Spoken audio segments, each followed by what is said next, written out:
लाखात एक आमचा दादा या मालिकेच्या उद्याच्या भागामध्ये आपल्याला असं बघायला मिळत आहे की शत्रूने तेजूला जबरदस्ती राजीनामा द्यायला सांगितलेला असतो आणि त्याची एक प्रत सूर्याच्या घरी सुद्धा पोहोचलेली असते। हे पाहून तुळजा म्हणते की आपल्याला आत्ताच्या आत्ता डॅडींच्या घरी जायला पाहिजे आणि असं म्हणून तुळजा आणि सूर्या दोघं मिळून डॅडींच्या घरी आलेले असतात। त्याच्या आधी तेजू डॅडींशी बोलायला गेलेली असते। ती म्हणत असते की डॅडी मला नोकरी करायची आहे, तर मी ही नोकरी करू शकते का?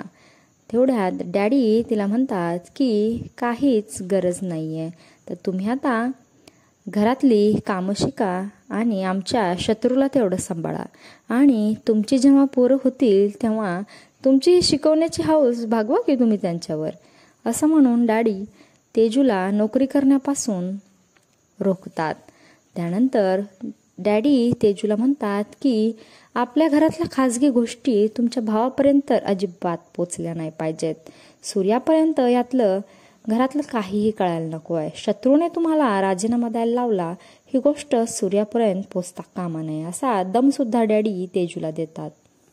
तुळजा डॅडींना विचारते की तेजू कुठे आहे, मला तिच्याशी भेटायचं आहे। तेजू आल्यावर तुळजा तिला म्हणते की तू नोकरीचा राजीनामा का दिलास, किंवा तुला कुणी घरातल्यांपैकी फोर्स केलंय का राजीनामा देण्यासाठी, असं तुळजा खोदून खोदून तेजूला विचारत असते।